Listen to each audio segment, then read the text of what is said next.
حضرت عائشہ صدیقہ رضی اللہ تعالی عنہا سے کسی نے پوچھا تھا صحابہ کرام علیہم رضوان میں سے کہ اماں جی نبی پاک کے اخلاق کس طرح کے تھے؟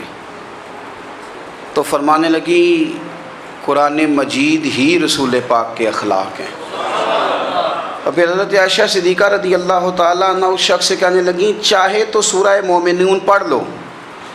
تو انہوں نے یہ ابتدائی آیات سورہ مومنون کی جب تلاوت کی تو حضرت عائشہ فرمانے لگی یہی تو میرے نبی پاک کے اخلاق ہیں، اور یہی وہ آیات ہیں جن میں اللہ تبارک و تعالیٰ نے بندہ مومن سے تقاضا کیا ہے کہ اگر وہ جنت کا وارث بننا چاہتا ہے، جنت وہ جگہ ہے جہاں رسول کریم علیہ السلام کا قرب بھی ملے گا اور رب کریم کی زیارت بھی نصیب ہوگی، وہ مقام فلاح، وہ مقام کامیابی، وہ مقام جہاں اللہ تعالیٰ اپنے بندوں پر اپنی رضا نازل فرمائے گا، اس مقام کا نام مقام جنت ہے۔ تو اس سورہ مبارکہ کی ابتدائی آیات کے اندر اللہ تبارک و تعالیٰ نے ان صفات کا تذکرہ فرمایا ہے کہ اگر وہ صفات ہم اپنے اندر پیدا کرنے میں کامیاب ہو جائیں، معنی یہ ہے کہ ہمیں اللہ تبارک و تعالیٰ نے جنت کا وارث بنا دیا ہے۔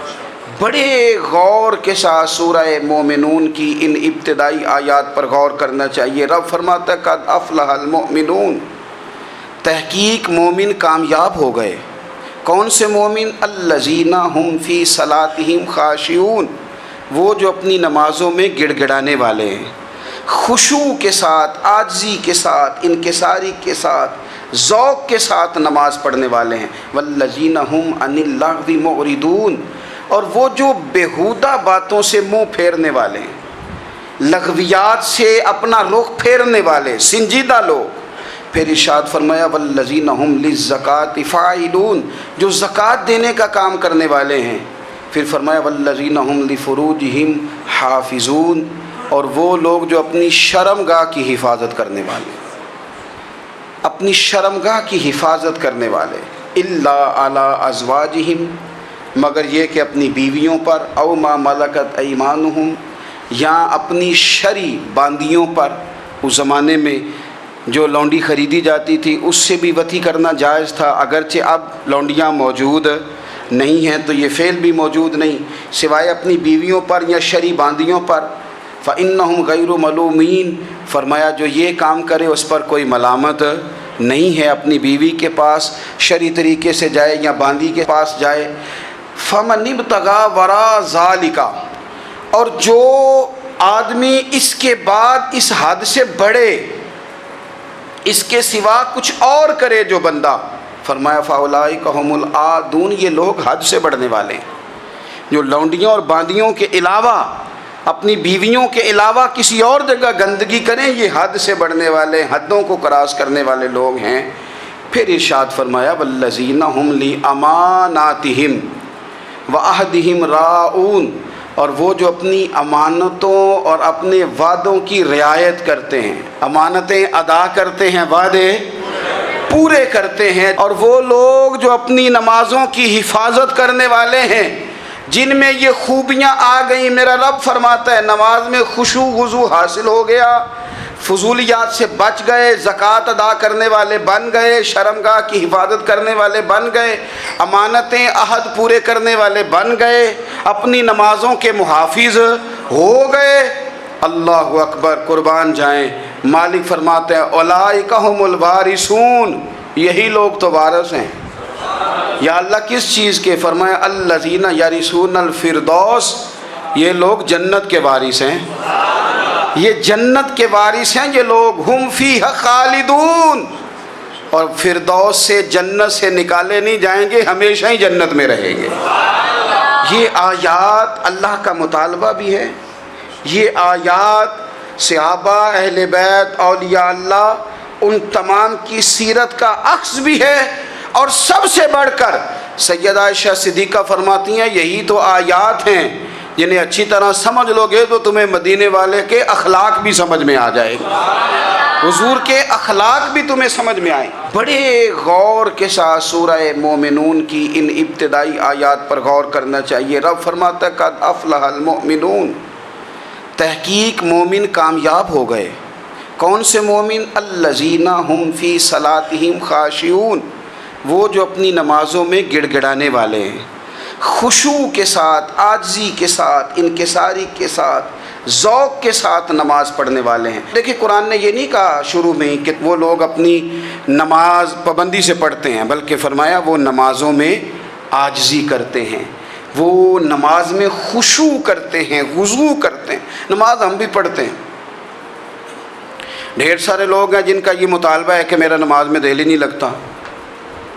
پہلی بات تو یہ ہے کہ دل نہ بھی لگے تو نماز پھر بھی پڑھنی ہے، اور دوسری بات یہ ہے کہ دل لگانے کو بھی تو کچھ انسان کے پاس چیزیں ہونی چاہیے نا، کوئی ضروریات ہوتی ہیں۔ سب سے پہلی بات یہ کہ مسئلہ نماز کا نہیں، مسئلہ اہمیت کا ہے۔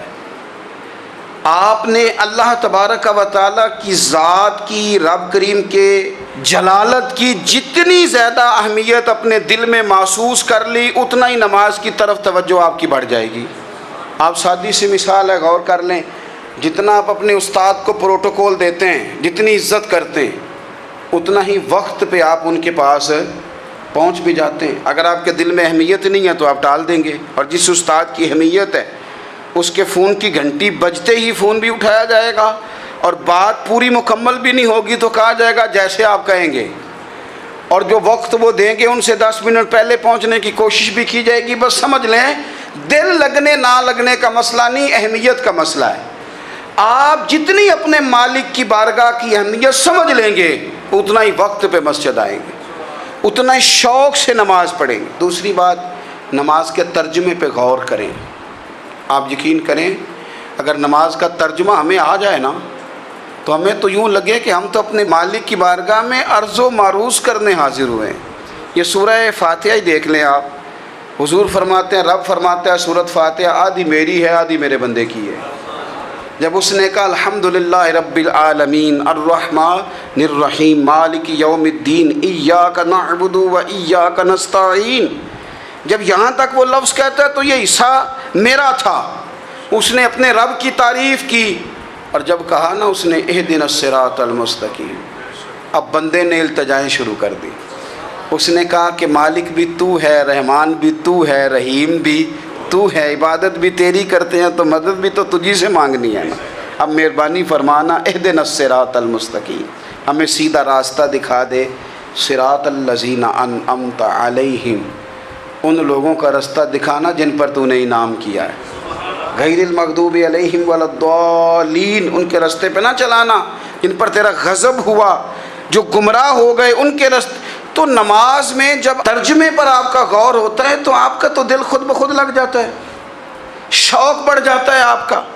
تو اتنی چیزیں ہم زندگی میں یاد کرتے ہیں، تو اگر ترجمہ بھی نماز کا یاد کر لیں اور پھر شوق سے پڑھیں تو آپ یقین کریں طبیعت کھنچی چلی آئے گی۔ ہمارے یہاں کچھ لوگ نماز پڑھتے ہیں پر بڑی لاپرواہی سے پڑھتے ہیں، کبھی ادھر دیکھتے ہیں کبھی ادھر دیکھتے ہیں، کبھی بال سہلاتے ہیں۔ وہ میں نے دیکھا ہے سجدے جا رہے ہیں تو سیانے سیانے بندے کبھی کپڑے کو چھیڑ رہے ہیں کبھی جگہ کو چھیڑ رہے ہیں۔ میرے نبی کریم صلی اللہ تعالیٰ علیہ وسلم نے فرمایا ان لوگوں کا کیا حال ہے جو اپنی نماز میں نظریں آسمان کی طرف اٹھاتے ہیں، رکوع سے اٹھے تو اوپر دیکھنا شروع کر دیا، کیا حال ہے ان کا۔ اور پھر حضور نے ایک موقع پر تو سختی فرمائی، فرمایا جو نماز پڑھتے اپنی نظریں آسمان کی طرف اٹھاتا ہے وہ باز آ جائے، ورنہ ایسا نہ ہو کہ رب اس کی آنکھیں ہی چھین لے، وہ باز آ جائے اس کام سے۔ خشوع کے ساتھ نماز پڑھے، عاجزی کے ساتھ نماز پڑھے، اس کا دل لگا ہوا ہو نماز کے اندر۔ میرے نبی پاک صلی اللہ تعالیٰ علیہ وآلہ وسلم کے غلام حضرت انس بن مالک رضی اللہ تعالیٰ عنہ فرماتے ہیں کہ رسول پاک صلی اللہ علیہ وسلم نے مجھ سے فرمایا تھا کہ بیٹے نماز میں ادھر ادھر دیکھنے سے بچو، کیونکہ فرمایا نماز میں ادھر ادھر توجہ کرنا یہ بندے کو ہلاک کر دیتا ہے، ہلاکت ہے اس میں اگر تم نے ادھر ادھر توجہ ہوگی۔ نماز تم مالک کی بارگاہ میں کھڑے ہو اور تم دیکھ ادھر ادھر رہے ہو، تو ایک تو نماز عاجزی کے ساتھ۔ پھر فرمایا والذین ہم عن اللغو معرضون، وہ لوگ جو فضول باتوں سے لغویات سے اپنا منہ پھیر لیتے ہیں، فضولیات سے۔ ہمارے ہاں نا بہت سارے لوگ ایسے ہیں جو بلا وجہ ان چیزوں میں دلچسپی لیتے ہیں جو ان کے مطلب کی نہیں ہے، ان کے مطلب کی مطلب آپ کسی سے ملنے کہتے ہیں کیا حال ہے؟ ٹھیک ہے جی۔ بچوں کا کیا حال ہے؟ ٹھیک ہے۔ بچے کتنے ہیں؟ تو بھئی آپ کو جب پتہ ہی نہیں تھا کتنے ہیں تو حال کیوں پوچھا آپ نے؟ آپ کرتے کیا ہیں؟ آپ کا بڑا بھائی کیا کرتا ہے؟ چھوٹا بھائی کیا کرتا ہے؟ ابا جی کیا کرتے ہیں؟ بھئی آپ کے مطلب کی بات نہیں، آپ مطلب کی مقصد کی بات کریں، بے مقصد باتوں میں الجھنے کی ضرورت نہیں ہے۔ دیکھیں، اپنا ادارہ میں چلاتا ہوں، اپنا گھر آپ چلاتے ہیں، اپنی ڈیوٹی آپ کرتے ہیں۔ آپ کو زیادہ بہتر پتہ ہے کہ آپ اپنا گھر کیسے چلا رہے ہیں، مجھے زیادہ بہتر پتہ ہے کہ میں مدرسہ مسجد، مجھے زیادہ بہتر پتہ ہے اس کے اندر کون سی اصطلاح کس طرح کرنی ہے، یہ مجھ سے زیادہ بہتر کوئی بندہ جانتا نہیں۔ اب ہم کیا کرتے ہیں، جب ہم دوسرے کے کام میں مداخلت کرتے ہیں تو دو نقصان ہوتے ہیں۔ ایک تو اس کے ساتھ ہمارا رائے کا اختلاف ہو جاتا ہے، اور دوسرا ہمارے اپنے بہت سارے کام رہ جاتے ہیں، کیونکہ ہماری توجہ ہی دوسرے کی جانب تھی، اپنے بڑے سارے کام رہ جاتے ہیں۔ اس لیے بہت ساری ایسی چیزیں ہیں جن میں بلا وجہ کوئی مقصد نہیں۔ ہم پرانے لوگوں سے باتیں سنا کرتے تھے، ہمارے بزرگ کہا کرتے تھے جڑے پنڈ جانا نہیں، جڑے پنڈ جانا نہیں اودا راہ پوچھنے دی کی لو۔ لغویات میں نہ الجھیں، فضولیات میں نہ الجھیں، یعنی ٹو میں رہنا، ٹو میں۔ آپ یقین کریں، میں نے پرسنلی طور پہ اس چیز کو محسوس کیا ہے کہ ہمارے بہت سارے اہم حقوق صرف اس لیے مس ہوتے ہیں کہ ہماری اپنے سے زیادہ توجہ سامنے والے پہ ہوتی، سامنے والے۔ میں نے دیکھا بڑے بڑے عجیب سوال اور بڑے بڑے انوکھے سوال، مطلب یہ کہ اتنی لمبی چوڑی، اور لوگوں کو بڑا پتہ ہوتا ہے یہ فلاں آدمی جو ہے اس کے بچے کتنے ہیں، وہ بیاہ کہاں پہ ہیں، کس کس علاقے میں ان کی شادیاں ہوئی ہیں۔ اتنی تفصیلات کی ہمیں ضرورت نہیں ہے، ہم سے تو ہمارے بارے میں پوچھا جائے گا۔ تو ہمیں اپنا معاملہ بڑا صاف ستھرا، دیکھیں کیا سونی بات کی مدینے والے رسول نے، قربان جائیں حضور کے جملوں پر۔ ایک شخص نے پوچھا حضور سونا اسلام کون سا ہے، خوبصورت مسلمان کون ہے؟ تو نبی پاک صلی اللہ علیہ وسلم نے فرمایا وہ خوبصورت مسلمان ہے جو بات اس کے مقصد کی نہیں، بے معنی ہے، وہ بات وہ چھوڑ دے۔ بے مقصد باتوں سے الجھنا جو بندہ چھوڑ دے وہ مسلمان بڑا سونا مسلمان ہے۔ ہم کمزور اس لیے ہوتے ہیں کہ ہماری توجہ زیادہ دوسروں کی باتوں پر پڑتی ہے۔ پھر فرمایا والذین ھم للزکاۃ فاعلون، وہ لوگ جو زکوٰۃ دینے کا کام کرتے ہیں، صدقات کرتے ہیں، خیرات کرتے ہیں، وہ کامیاب ہو جاتے ہیں۔ پھر فرمایا والذین ھم لفروجہم حافظون، وہ جو اپنی شرمگاہ کی حفاظت کرتے ہیں۔ نوجوان میری بات پر توجہ کریں، فرمایا وہ لوگ جو اپنی شرمگاہ کی، والذین ھم لفروجہم حافظون، وہ لوگ جو اپنی شرمگاہ کی حفاظت کرتے ہیں۔ حضور غوث پاک رضی اللہ تعالیٰ عنہ فرمایا کرتے تھے دو چیزیں انسان اپنی سنبھال لینا، ایک پیٹ اور ایک شرمگاہ، تو فرماتے تھے ولایت اس کے بڑی قریب آ جاتی۔ ہم نہ ان لذات میں الجھ جاتے ہیں۔ سیانے سیانے بندے، روٹی کمر سیدھی کرنے کے لیے کھانی چاہیے، زبان کے ذائقے کے لیے نہیں کھانی چاہیے۔ یہ زبان کا ذائقہ لگ جائے یہ کہیں کا نہیں چھوڑتا انسان کو۔ اپنی شرمگاہ کی جو لوگ حفاظت کر لیتے ہیں، کوئی بڑے سے بڑا گناہ کرنے سے بھی بندہ کافر نہیں ہوتا، بندہ کفر کرنے سے کافر ہوتا ہے۔ گناہ بڑے سے بڑا کرنے والا بھی گناہ گار ہے، کافر نہیں۔ لیکن بعض گناہ ایسے ہیں جو جس وقت بندہ کر رہا ہوتا ہے اس وقت وہ مومن نہیں ہوتا۔ میرے نبی کریم صلی اللہ تعالیٰ علیہ وسلم نے فرمایا جب کوئی شرابی شراب پیتا ہے اس وقت مومن نہیں ہوتا، جب کوئی چور چوری کرتا ہے تو اس وقت مومن نہیں ہوتا، اور جب کوئی زانی زنا کرتا ہے تو تب وہ مومن نہیں ہوتا۔ اتنی دیر کے لیے اس کے دل سے ایمان نکال لیا جاتا ہے۔ یہ جو ہمارے لڑکے بن سنور کے نکلتے ہیں،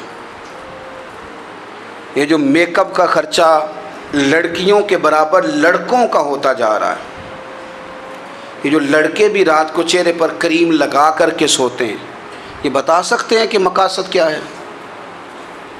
بتا سکتے ہیں؟ یعنی بچے بھی بغیر شیمپو کے بال نہیں دھوتے، مثلا کیا کرنا ہے آپ نے اس کا؟ بڑی بڑی قیمتی چیزیں جو ہیں وہ آپ نے رکھی ہوئی ہیں، مقصد کیا ہے؟ یہ جو ہمارے بچے بن سنور کے نکل رہے ہیں تو کیا دعوت دے رہے ہیں سوسائٹی کو؟ شارٹ نکرے پہن کے جو نکلے ہوئے ہیں اریاں لباس پہن کے نکلے ہوئے. اقبال نے کہا تھا دیار مشرق ہوس میں غلطاں، شباب اریاں شراب اسیاں، جسے بھی دیکھو غری کے اسیاں. ہم ایسی تہذیب کیا کریں گے؟ شباب اریاں، تم نے اپنی جوانی ننگی کر ڈالی ہے ساری معاذ اللہ. کن مقاصد کے لیے؟ میں وہ اعداد و شمار بتا نہیں سکتا. ہمارے ہاں گاند سستا ہو گیا ہے، لوگوں نے گناہ تک پہنچنا آسان بنا دیا ہے. آپ دیکھ لیں گندگی دروازے پہ اور گند موبائل میں. کیسے بچائیں ان بچوں کو؟ کیا کریں؟ کلیجے پھٹتے ہیں. ابھی باتیں سوچتے ہیں تو سوچتے ہیں آنے والی نسل کو کہاں لے جائیں، کہاں چھپائیں، کیا ایسا کریں کہ یہ بچ جائیں. خدا را قربان جائیں حضرت عثمان غنی پر. مصنف ابن ابی شیبہ میں صحابہ فرماتے ہیں حضرت عثمان غنی نا بڑے مالدار تھے. مال آتا ہے تو لوگ عیاش نہیں ہو جاتے، مال آتا ہے تو لوگوں کی خواہشات بہت بڑھ نہیں جاتی. بڑے مالدار تھے، مالدار بھی تھے اور سونے بھی بڑے تھے. حضرت اسامہ بن زید کہتے ہیں میں نے زندگی میں اتنا سونا بندہ نہیں دیکھا جتنے حضرت عثمان غنی خوبصورت تھے، پیسہ بھی حسن بھی.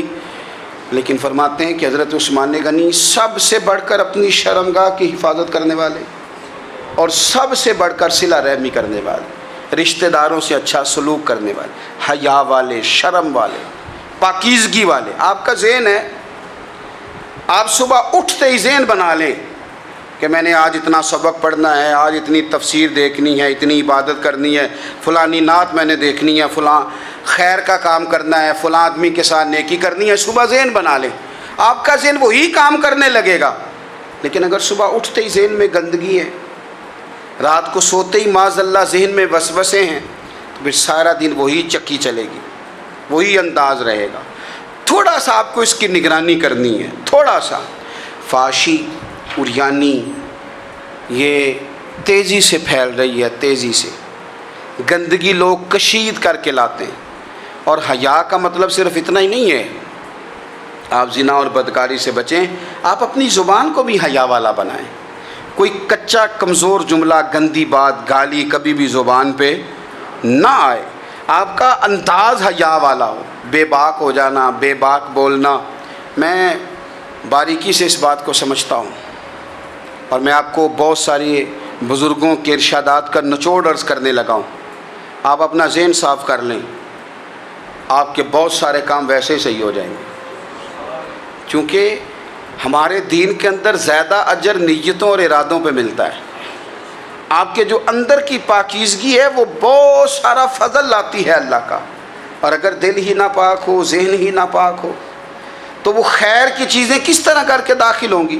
اپنی شرمگاہ کی قربان جائیں. نوجوانوں ذرا غور کرنا، میرے نبی کریم صلی اللہ تعالیٰ علیہ وسلم کے بارے میں حضرت عائشہ صدیقہ فرماتی ہیں کہ عرب کی کنواری لڑکیاں بڑی حیا والی ہوتی تھیں، لیکن اللہ کے پیارے رسول صلی اللہ علیہ وسلم عرب کی کنواری لڑکیوں سے بھی بڑھ کر حیا والے تھے. یہ ہمارے بچے مذاق میں ہمیں کئی دفعہ کہتے ہیں شادی کرا دو، شوگل میں کہہ دیتے، ابا کو کہہ دیتے ہیں، ابا کو نہیں منہ پہ آ کے کہہ دیتے ہیں، کہتے ہیں یہ بڑا بھائی مصیبت بن گیا، یہ ہٹے گا تو ہماری باری آئے گی. آپ کچھ ایسی باتیں کر رہے ہیں، کچھ ایسے انداز آپ اختیار کر رہے ہیں جو وزادار لوگ کرتے نہیں. شرم و حیا سے وہ چیزیں ڈھل جاتی ہیں جو باتیں ہمارے بچوں کی زبانوں پر بے باکی کے ساتھ آنے لگی ہیں. اور میں آپ کو ایک عقلی بات عرض کرتا ہوں، آپ اپنی زبان سے جو جملے خود ادا کرتے ہیں وہ جملے آپ کے دل پر بھی اثر کرتے ہیں. اگر آپ غلط بات بار بار کریں گے تو آپ کا دل بھی غلط بات کی طرف مائل ہو جائے گا. آپ 10 بار 15 بار 20 بار کوئی خیر کی بات کریں، خیر کی، تو آپ دیکھیں کہ آپ کا دل بھی خیر کی طرف مائل ہو جائے گا. آپ خیر کی باتوں پر اپنے آپ کو لائیں، اچھی باتوں پر اپنی توجہ لائیں، آپ کا دل بھی اچھائی کی طرف مائل ہو جائے گا. کفل کا ایک واقعہ ترمذی میں ملتا ہے. ایک شخص کفل نام کا تھا بنی اسرائیل میں. ایک عورت مجبور تھی، اس کے بچے بھوکے تھے، تو کفل نے اسے مائل کر لیا کہ تو میرے ساتھ گناہ کرے گی تو پھر میں تیرے بچوں کی روٹی تجھے دوں گا. تو وہ عورت پہلے تو بیچاری نہ مانی، لیکن بچوں کی بھوک دیکھ کے مجبور ہو گئی. جب کفل کے قریب گئی نا وہ عورت، اس نے دروازے سارے بند کر لیے. ترمذی شریف میں اس کا واقعہ موجود ہے. چاروں جانب سے بند ہو گیا سارا کچھ. لیکن جب وہ کفل کہتا ہے میں اس بی بی کے پاس جانے لگا تو عورت کا وجود کانپتا تھا. جس بندے کو گناہ کی طرف جاتے اس کی طبیعت میں ہیجان پیدا ہو تو مانا یہ ہے کہ ابھی ذہن پورا غلیظ نہیں ہوا، ابھی طبیعت پوری گندی نہیں ہوئی، ابھی ایمان کی بہت ساری قسمیں موجود ہیں، عورت کا وجود کانپتا ہے. تو کفل کہتے ہیں کہ میں نے اسے کہا کہ سارے دروازے بند ہیں، ڈرتی کیوں ہے؟ تو کہنے لگی ڈرتی اس لیے ہوں کہ سارے دروازے بند نہیں ہوتے، ایک دروازہ کھلا ہے اور وہ دروازہ رب قدیر کا دروازہ ہے، اسے کیسے بند کیا جا سکتا ہے؟ تو کہتے ہیں جب اس نے یہ لفظ کہے تو مجھ پر بھی بات کا اثر ہوا، مجھ پر بھی. تو میں نے کہا کہ اگر تو عورت ہو کہ رب سے اتنا ڈرتی ہے تو مجھے تو اس نے مرد بنایا ہے، تو مرد تو ہوتا ہی وہ ہے جو اپنے آپ پر کنٹرول کر سکے.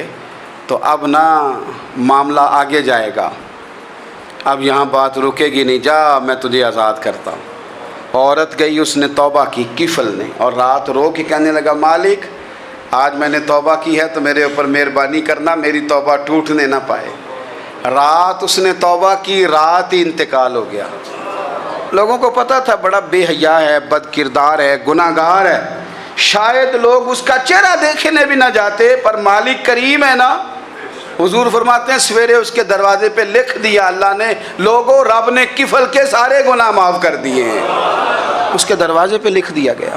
جب آپ اپنی حفاظت کرنا چاہتے ہیں تو اللہ پھر اسباب بھی پیدا کر دیتا ہے.